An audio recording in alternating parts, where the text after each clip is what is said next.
નમસ્કાર મિત્રો, હું છું આપનો દોસ્ત Manish Chavda, trainer, consultant and counsellor. આપણે છેલ્લા ઘણા બધા સમયથી હવે તો આપણે બીજાથી ખૂબ સારી રીતે પરિચિત છીએ.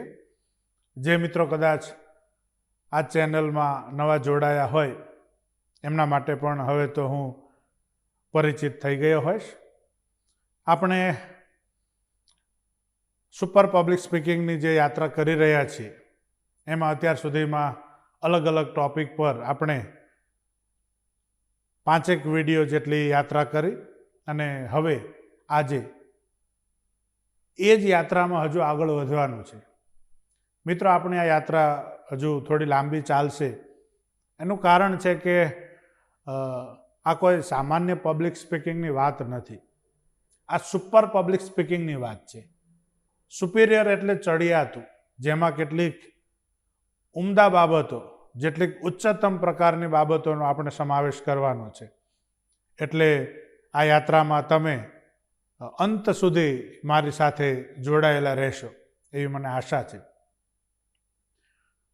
હવે તો મને ખાતરી છે કે આ ચેનલને તમે સબસ્ક્રાઈબ કરી જ લીધી છે, પણ તમારા ઘણા બધા મિત્રો હજુ એવા હશે કે જેમને કદાચ આ ખ્યાલ નહીં હોય, તો એમને પણ આ યાત્રામાં સામેલ કરો.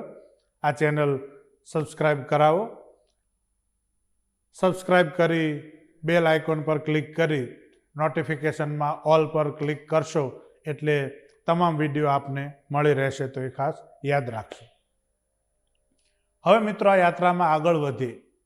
આજે જે આપણે વાત કરવાની છે એ કાઇન્ડ્સ ઓફ સ્પીચ, એટલે વાણીના પ્રકારો. અલગ અલગ દિશાઓમાં જે કંઈ મંતવ્યથી બાબતો આપણી સામે આવે છે એમાં ક્યાંક વાણીના 3 પ્રકારો ગણાવે છે, કોઈ વિશેષ પ્રકાર અલગ અલગ રીતે ગણાવતા હોય છે. પણ આપણે આજે વાણીના 12 પ્રકારો કયા કયા છે એને પહેલાં ટૂંકમાં સમજી લઈએ.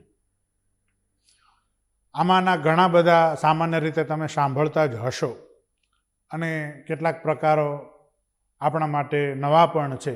નવા એટલા માટે કે આપણને એનું સ્ટ્રક્ચર સાયન્ટિફિકલી ખબર નથી, તો એનાથી પણ આજે આપણે પરિચિત થઈ જઈએ. કુલ 12 પ્રકારોમાં છે. એક છે લેક્ચર, જેને આપણે વ્યાખ્યાન કહીએ છીએ. બીજું છે નરેશન, જેમાં વર્ણનની બાબત હોય છે. ત્રીજું છે સરમન, એટલે જેમાં ઉપદેશ, કથા, વાર્તા વગેરે બાબતો આવે છે. ચોથો આવે છે ફેલિસિટેશન સ્પીચ. તો આ પણ એક વિશિષ્ટ પ્રકાર કદાચ આપના માટે છે, જેમાં પ્રશંસાની કેટલીક બાબતો આવતી હોય છે. ત્યારબાદ ફ્યુનરલ સ્પીચ, એટલે કોઈની અંતિમ યાત્રા અથવા અંતિમ વિધિ અથવા એના અંત સમયે, ખાસ કરીને એ જીવનની યાત્રા સંકેલી લીધા બાદ એના વિશે જે વાત કરતા હોય એનો એમાં સમાવેશ થતો હોય છે. ત્યારબાદ ડિબેટ સ્પીચ, એ પણ તમે સાંભળેલું છે, જે 2 પક્ષ સામસામે બેસી અને એક વિષય પર એક ફેવરમાં અને એક અગેન્સ્ટમાં વાત કરતા હોય છે. ત્યારબાદ ક્લોઝિંગ સ્પીચ, જેને આપણે સમાપન કરવાની વાણી કહીએ છીએ.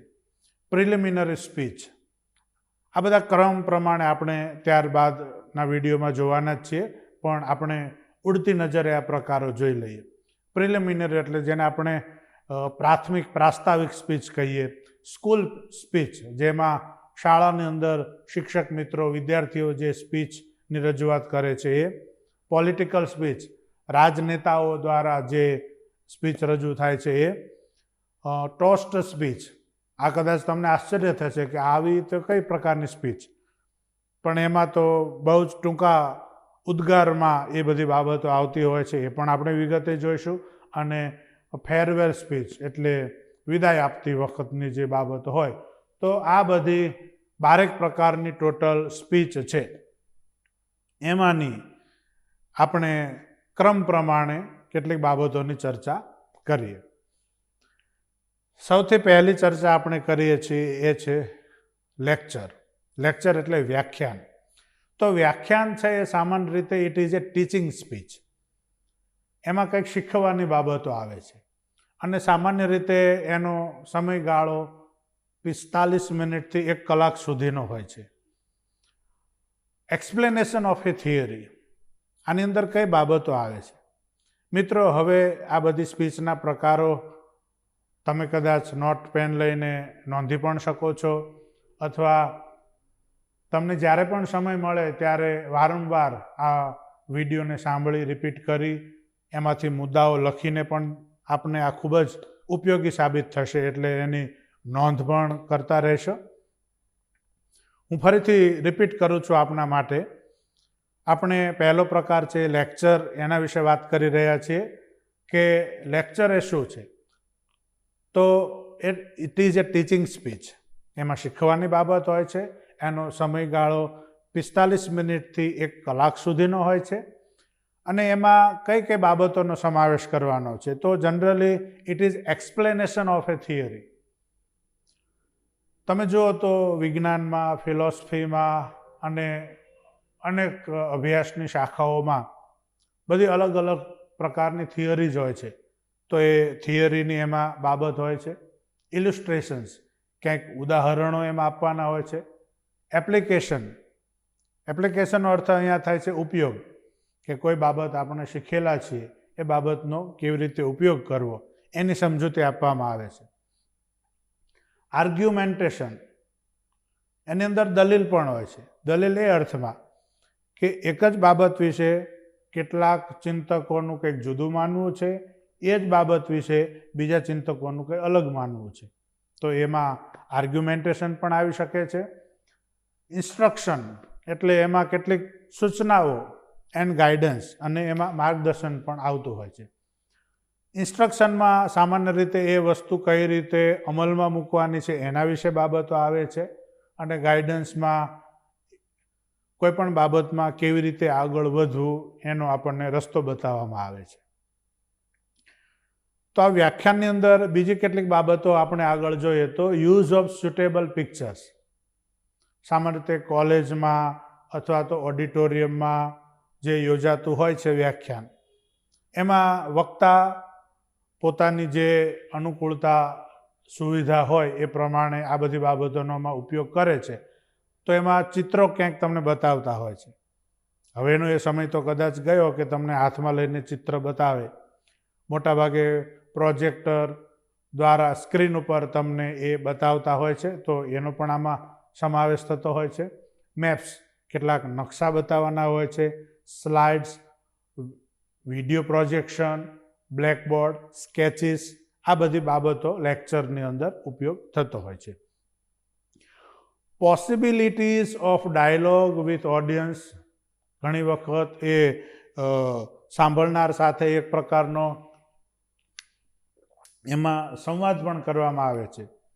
પ્રશ્નોત્તરી પણ કરવામાં આવતી હોય છે. સોરી. અને ક્વેશ્ચન આન્સરની સાથે સજેશન પણ હોય છે. દાખલા તરીકે વેઇટ લોસ ઉપરનું કોઈ વ્યાખ્યાન હોય તો એમાં તમને કેટલોક ડેટા બતાવશે, એમાં કેટલાક આંકડાઓ બતાવશે, ટેબ્યુલર ફોર્મમાં કેટલીક હકીકતો બતાવશે, એક્સપર્ટના શું મંતવ્યો છે એ બતાવશે, ઘણીવાર એમના વિડીયોઝ પણ બતાવશે, અને શું શક્યતાઓ છે એના વિશે સજેશન્સ પણ એની અંદર આપતા હોય છે. ત્યારબાદ આવે છે પોસિબિલિટીઝ ઓફ ઇન્ટરેક્શન. એમાં એવું બનતું હોય છે કે વ્યાખ્યાન દરમિયાન અથવા તો વ્યાખ્યાનના અંતે એ શ્રોતાઓને કેટલીક બાબત ન સમજાતી હોય તો એના પ્રશ્નો એ સ્પીચના અંતમાં પૂછવામાં આવતું હોય છે, અથવા તો એ ક્વેશ્ચન સ્લિપ દ્વારા પણ એ થતું હોય છે.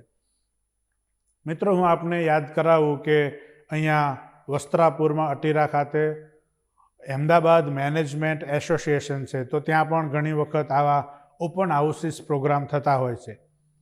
તો એમાં બહુ સુંદર વ્યવસ્થા હોય છે કે આપ એમાં સાંભળવા માટે જતા હોય તો આપ જે ચેર પર બેસો ત્યાં જે ક્વેશ્ચન સ્લિપ મૂકવામાં આવેલી હોય છે, જેથી વક્તવ્ય સાંભળતા આપના મનમાં કોઈ પણ પ્રશ્ન ઊભો થાય, અથવા એ પૂર્ણ થયા બાદ કોઈ પ્રશ્ન ઊભો થાય તો એ ક્વેશ્ચનમાં આપ આપના નામ સાથે અને આપનો પ્રશ્ન ત્યાં આપ મોકલી શકો છો, અને વક્તા અથવા તો જે કોઈ એમાં વોલન્ટિયર હોય એ આપના પ્રશ્નો ત્યાં પહોંચાડી અને એના જવાબો આપે છે.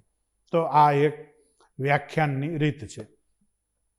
નંબર ઓફ લિસનર્સ, એમાં શ્રોતાગણમાં કેટલા વ્યક્તિઓ હોય છે?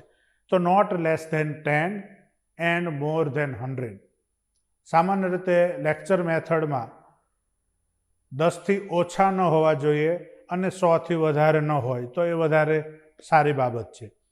કારણ કે 10થી ઓછી સંખ્યા હોય તો પણ વક્તાને એમાં બોલવામાં ઘણી વખત બહુ મજા પણ ન આવે, કારણ કે સામે ભરચક ઓડિયન્સ હોય અથવા પૂર્ણ સંખ્યામાં શ્રોતાઓ ઉપસ્થિત હોય તો એનો પણ એક ટેમ્પો જળવાતો સચવાતો હોય છે. અને 100થી વધારે સંખ્યા હોય તો ઘણી વખત એ ઇન્ટરેક્શનમાં મુશ્કેલી થતી હોય, ડિસ્ટર્બન્સીસ ઊભા થતા હોય છે. તો આજે આપણે આ વ્યાખ્યાન એટલે કે લેક્ચર, આ બાર સ્પીચમાંનો એક પ્રકાર છે એના વિશે જોયું. મિત્રો, આપણે ઓછા સમયમાં ઘણી બધી વસ્તુ તમને મળે એટલે ઝડપથી કન્ટેન્ટને પણ હું આગળ વધારી રહ્યો છું. બીજો પ્રકાર પણ આપણે સાથોસાથ જોઈ લઈએ. બીજો પ્રકાર આવે છે નરેશન. નરેશનનો અર્થ થાય છે વર્ણન. તો આ પણ એક સ્પીચનો પ્રકાર છે. સામાન્ય રીતે આનો ઉપયોગ ક્યારે થાય છે? જેમ કે discovery of a new cure અથવા research with uses and effect. કોઈ પણ નવા રોગ માટેની કોઈ દવા શોધાઈ હોય, જેમ કે આપણે હમણાં જ એક ભયંકર મહામારીમાંથી પસાર થયા, COVID-19, કોરોનાની મહામારી. તો અગાઉ સુધીમાં એની કોઈ દવા પણ નહોતી, કારણ કે એ રોગ પણ નવો હતો. ત્યારબાદ એની વેક્સિન શોધાય તો વેક્સિન વિશેના જે કંઈ વ્યાખ્યાનો યોજાતા હોય, એ શોધ વિશેની ચર્ચાઓ થતી હોય, તો એની અંદર આ બધી બાબતો આવે છે. એ દવા કઈ રીતે કામ કરશે, કેટલા ટકા એમાં લોકો ક્યોર થશે, એ બાળકોમાં કેટલો ડોઝ અપાય, સિનિયર સિટીઝનમાં એ કેટલો ડોઝ અપાય. તો આ બધી જે બાબતો હોય એ નરેશનમાં આવતું હોય છે. કારણ કે એની ઇફેક્ટ શું છે, સાઇડ ઇફેક્ટ શું છે, એનું એક લાંબુ વર્ણન હોય છે. તમને જો કદાચ ધ્યાનમાં હોય તો તમે જે મેડિસિન્સ લાવો છો ઘરમાં, ઇયર ડ્રોપ હોય, આઈ ડ્રોપ હોય, અથવા જે પેકેટની અંદર જે દવાઓ આવતી હોય છે, તો એમાં એક નાનું લિફલેટ હોય છે. ખૂબ જ ઝીણા અક્ષરે એની અંદર એ તમામ બાબતો લખેલી હોય છે કે આની અંદર કઈ કઈ મેડિસિન્સનો ઉપયોગ થયો છે, એનો ડોઝ કેવી રીતનો છે, એની ઇફેક્ટ શું છે, એની સાઇડ ઇફેક્ટ શું છે, અને અચાનક જો એ દવાની કોઈ સાઇડ ઇફેક્ટ થાય તો શું કરવું, તો એ બધા ઉપાયો સૂચવેલા હોય છે. તો આ તમામ બાબતો એ નરેશન સ્પીચમાં જ આવે છે. બીજું, આનો ઉપયોગ ત્યારે થાય છે કે જર્ની એન્ડ એક્સપિરિયન્સીસ. તમે કોઈ યાત્રા પ્રવાસ કરેલા હોય અને આપના જે અનુભવો હોય, કોઈ તમે દરિયા યાત્રા કરી હોય, કોઈ અવકાશ યાત્રા કરી હોય, કોઈ જંગલની અંદર કોઈ સફારીનો અનુભવ હોય, વિદેશ યાત્રા કરતા હોય, અને જે લોકોને એનું એક્સપોઝર નથી એવા લોકો સામે જ્યારે આપણે એની વર્ણનની વાત કરતા હોય ત્યારે સામાન્ય રીતે આ નરેશનનો ઉપયોગ થાય છે. વિદ્યાર્થી અવસ્થામાં સ્કૂલમાં વિદ્યાર્થીઓ બેઠા હોય ત્યારે અનેક પ્રકારના તજજ્ઞો શાળાની અંદર આવતા હોય છે. તો એ પોતપોતાની યાત્રાના જે અનુભવો કહેતા હોય છે એ તમામ બાબતો આ નરેશનની અંદર આવતું હોય છે. નરેશનની અંદર એટલે વર્ણનની અંદર કેવી બાબતોનો સમાવેશ કરવાનો હોય છે કે જેમાં આવે છે લાઇવલી ડિટેલ્સ. એટલે જીવંત નાનામાં નાની બાબતો હોય તો એ બાબતોનો એમાં ઉલ્લેખ કરવાનો હોય છે. ઘણી વખત અવકાશ યાત્રામાં ગયા હોય તો અવકાશ યાત્રાની શરૂઆતમાં પૂર્વ તૈયારી કેવી રીતે કરી, કઈ પ્રકારના શૂટ્સની એમાં જરૂર પડે છે, એમાં ઓક્સિજન માટેની શું વ્યવસ્થાઓ છે, અથવા તો જે નાસા વગેરે દ્વારા જે શટલ સ્પેસમાં જઈ રહ્યું છે એમાં કઈ પ્રકારની વ્યવસ્થાઓ હોય છે. તો આવી તમામ ઝીણી ઝીણી બાબતોની પણ એની અંદર વાત વિગત વર્ણન હોય છે. વિવિડ મેમરીઝ એટલે એ યાત્રા પૂર્ણ કરી અને તમે પાછા આવો એ દરમિયાન એના જે અનુભવો થયા, એની જે સ્મૃતિઓ આપણા દિમાગમાં છે એના વિશેની પણ એ વાત એમાં આવે છે. ત્યારબાદ આવે છે ગ્રાફિક ડિસ્ક્રિપ્શન એન્ડ ફિલિંગ્સ. ઘણી વખત એનું વર્ણન ગ્રાફિકની દ્રષ્ટિએ આપવાનું હોય છે અને એ દરમિયાન આપણને કેવી ફીલ ઊભી થઈ તો એ પણ આપણે એમાં જોતા હોઈએ છીએ. તો આ તમામ પ્રકારની બાબતો છે એ નરેશનમાં આની ચર્ચા થાય છે. મને લાગે છે કે આ બે પ્રકારની ચર્ચા કરીને આપણે અહીંયા આ વાતને પૂર્ણ કરીએ. હું ફરીથી યાદ કરાવું કે આજે આપણે બે પ્રકારની સ્પીચની ચર્ચા કરી. એમાં એક છે લેક્ચર એટલે કે વ્યાખ્યાન અને બીજું છે નરેશન એટલે કે વર્ણન જે થતું હોય એ સ્પીચ કેવી હોય. અને બાકીની હજી 10 પ્રકારની સ્પીચ આપણે જોઈશું. આવતા વિડીયોમાં આપણે સરમન એટલે કે ઉપદેશની જે બાબતો હોય, ખાસ કરીને કથા, વાર્તા, ઉપદેશ, ધર્મ સંબંધી જે બાબતો આવે છે એ બાબત કેવી રીતે તૈયારી કરવાની હોય, કેવી રીતે રજૂઆત હોય, એમાં કઈ કઈ બાબતો હોય એની પણ વાત આપણે કરીશું. તો આ વિડીયોમાં આટલી વિગત સુધી જ. તો હવે આપ મને રજા આપશો મિત્રો. Thank you very much. જય હિન્દ.